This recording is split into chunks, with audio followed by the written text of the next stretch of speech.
রাখি, আজকের March for Gaza 3টা থেকে 4টা পুরা ঢাকা পুরা দেশ একযোগে অনুষ্ঠিত হবে।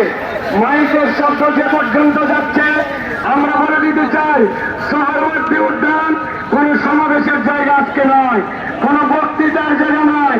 সোহরাওয়ার্দী উদ্যান আজকের এই মার্চ ফর গাজার মিলন স্থল।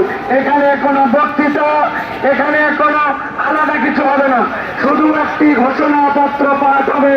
এই ঘোষণাপত্র পাঠের মাধ্যম দিয়ে আমরা অঙ্গীকার করব এবং বাইতুল মুকাররমের খতিব আল্লামা আব্দুল মালেক সাহেব দোয়া মোনাজাত পরিচালনা করে আমাদের এই নৈতিক সমর্থনের শেষ ঘোষণা করবেন।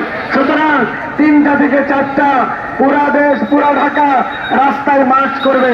আমরা যারা আছি আমরা রাস্তায় মার্চে থাকি, অংশগ্রহণ করি। আমরা ধীরস্থিরভাবে আইন শৃঙ্খলা এবং যাবতীয় শান্তিপূর্ণ কার্যক্রমে একে অন্যকে সহযোগিতা করি।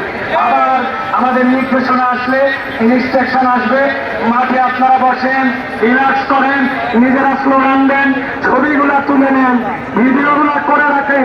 এখন হয়তো নেট নাই, কিন্তু আগামী 7 দিন ওদের তৈরি ফেসবুক, টুইটার, ইউটিউব, ইনস্টাগ্রাম আমরা ভাষায় দিব বাংলাদেশের এই নৈতিক সমর্থনের ছবি দিয়ে।